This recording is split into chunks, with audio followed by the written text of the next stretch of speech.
ఎలా త్రుంచుతానో అలా త్రుంచుతాను అని 2 గుండెల మీద కుడికాలు వేసి తొక్కిపెట్టి కంఠమును తిప్పి ఊడబెరికి దానిని తీసుకుని వెళ్ళి యజ్ఞంలో వెలుగుతున్న అగ్నిహోత్రంలో పడేశాడు. అలా శిరస్సు యజ్ఞంలో కాలిపోయింది. తలలేని మండ పడిపోయి ఉండిపోయింది. బ్రాహ్మణులు ఆ దృశ్యమును చూసి ఇంత గొప్పగా దక్షయజ్ఞధ్వంసం జరిగిపోయిందని హాహాకారములు చేశారు. ఎక్కడి వాళ్ళక్కడ పారిపోయారు. అలా పారిపోతున్న వాళ్ళని ప్రమదగణములు రాళ్లు పెట్టి కొట్టాయి. అక్కడ వాళ్ళని రక్షించినవాడు లేడు. శివనింద ఎంత ప్రమాదకరమో, భగవంతుని యందు భేదదృష్టి ఎంత ప్రమాదకరమో చెబుతున్నారు. మనం ఈశ్వరుడిని ఒక్కడిగా చూడడం నేర్చుకోవాలి, లేకపోతే పాడైపోతాము. అప్పుడు అందరూ కలిసి చతుర్ముఖ బ్రహ్మగారి దగ్గరకు పరిగెత్తారు. ఆయన దగ్గరకు వెళ్ళి, అయ్యా, పాపకర్మ చేశాము, చెయ్యకూడని పని చేశాము. అక్కడ పరమశివునికి హవిర్భాగము లేని యాగమును చేశాము. దానివలన ఇంత ఉపద్రవం వచ్చింది. ఏం చేయమంటారు అని అడిగారు. అప్పుడు చతుర్ముఖ బ్రహ్మగారన్నారు, మీకు అసలు బుద్ధి లేదు.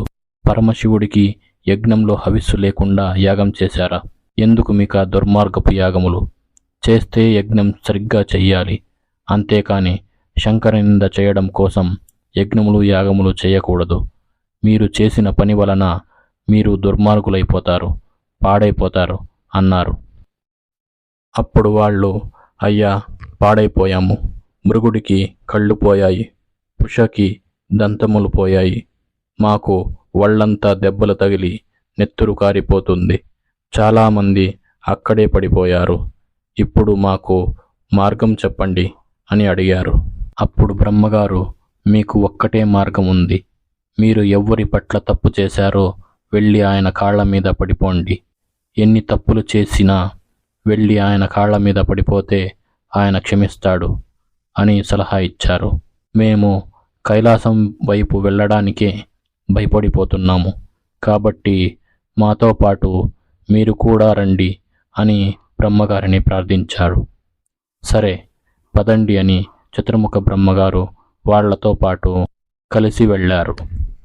కైలాస పర్వతంలో ఎందరో సిద్ధులు, సాధ్యులు తపస్సు చేసుకుంటున్నవారు, దేవతలు, చెట్లు, పక్షులు, మానస సరోవరం, అక్కడ ప్రవహిస్తున్న నదులు, అందులో ఉండేటటువంటి హంసలు, రాచిలకలు, అంతఃపురములు, ప్రమదగణములు, పరమ పవిత్రమైన శంకరుని చేత జ్ఞానబోధ చేయించుకున్నటువంటి మహర్షులు, ఋషులు, సనకసనందులతో ఉంది. వీళ్ళంతా కైలాస పర్వతమునకు వెళ్ళేసరికి అత్యంత ప్రశాంత చిత్తుడై, ఎట్టి పరిస్థితుల్లోనూ సూర్యకిరణం పడడానికి వీలు లేనటువంటి పెద్ద రావి చెట్టు కింద శంకరుడు కూర్చుని ఉన్నాడు. ఆయన కుడికాలు ఎడమ పాదం మీద వేసుకొని, ఎడమ చేతిని మోకాల మీద పెట్టుకొని చిన్ముద్ర పట్టి కూర్చుని మౌనంగా జ్ఞానబోధ చేస్తున్నాడు. ఆయన ముఖమునందు ఏమాత్రం రోషం కానీ కోపం కానీ లేవు. వెయ్యవలసిన శిక్ష వేసేశాడు, అక్కడితో అయిపోయింది. కూర్చుని మౌనంగా జ్ఞానబోధ చేస్తున్నాడు. సనకసనందనాది మహర్షులందరూ ఆయన దగ్గర జ్ఞానబోధ చేయించుకుంటున్నారు. చతుర్ముఖ బ్రహ్మగారు వెళ్ళి పరమశివుని ముందు నిలబడి స్తోత్రం చేశారు. అయ్యా, పిల్లలు తెలియక మీ పట్ల దోషం చేశారు. నీవు సాక్షాత్తు పరబ్రహ్మము. సృష్టి, స్థితి, లయ మూడు నీ యందు జరుగుతుంటాయి. తెలియనటువంటి వారు ఈ రకంగా అపచార బుద్ధితో ప్రవర్తిస్తారు. స్వామి, వీరిని క్షమించు అని బ్రహ్మగారు అన్నారు. శంకరుడన్నాడు, మీ అందరికీ నిష్కల్మషమైన చిత్తంతో అభయమిస్తున్నాను. యజ్ఞం మధ్యలో ఆపకూడదు, పూర్తి చెయ్యండి. ఎవరు యజ్ఞం చెయ్యాలో అటువంటి దక్ష ప్రజాపతి ఇవాళ ముఖం లేదు. వీరభద్రుడు దక్ష ముఖమును తీసివేశాడు. అందుకని దక్షుని మొండెమునకు ఒక గొర్రె ముఖమును తీసుకుని వెళ్ళి అతికించండి అన్నాడు. అందుకే దక్ష ప్రజాపతి గొర్రె ముఖంతో ఉంటాడు. శివనింద చేసినందుకు తనకు గొర్రె ముఖం వచ్చిందని చెప్పడానికి దక్ష ప్రజాపతి గొర్రెముఖంతో ఉంటాడు. పుష తాను ఏదైనా తినవలసి వచ్చినప్పుడు యజమాని దంతములతో తింటాడు. భృగుడికి నేత్రములు ఇస్తాను. ఇక నుంచి తాను తినవలసినటువంటి హవిస్సులు భృగుడికి కనపడతాయి. ఎవరైతే దెబ్బలు తిన్నారో, ఎవరెవరికి అంగవైకల్యం కలిగిందో వారందరికీ స్వస్థత ప్రసాదిస్తున్నాను. ఎవరెవరు ఇబ్బందులు పడ్డారో వారందరికీ వరములనిచ్చాడు. ఈ యజ్ఞమును మీరందరూ కూడా సంతోషంగా పూర్తి చెయ్యండి అన్నాడు. అందరూ సంతోషంగా స్తోత్రం చేస్తుంటే అప్పుడు దక్ష ప్రజాపతికి ఒక గొర్రె తలను తీసుకుని వెళ్ళి పెట్టారు. వెంటనే ఆయన లేచి నిలబడ్డాడు. నిలబడి పరిగెత్తుకుంటూ కైలాసమునకు వచ్చాడు. వచ్చి అప్పుడు శంకరుణ్ణి చూసి ప్రార్థన చేశాడు. స్వామి, నీవు నన్ను దండించడాన్ని దండనగా భావించడం లేదు. దీనిని రక్షణగా భావిస్తున్నాను.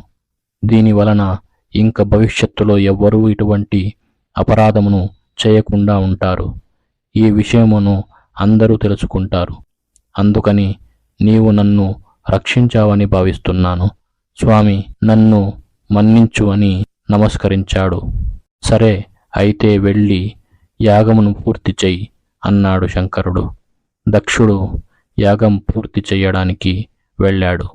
రాగద్వేషములు లేకుండా ఉన్న సత్యమును ఉన్నట్లుగా గ్రహించడానికి యథార్థ బుద్ధితో కూర్చుని ఈ ఆఖ్యానమును విన్నటువంటి వారు ఎవ్వరు ఉంటారో అటువంటి వారికి ఏదైనా రోగం వచ్చి వారికి అపమృత్యు దోషం ఉంటే అటువంటి దోషం పోయి ఆయుర్దాయం నిలబడుతుంది. దరిద్రుడైన వాడు ఉంటే వాడికి ధనం కలుగుతుంది.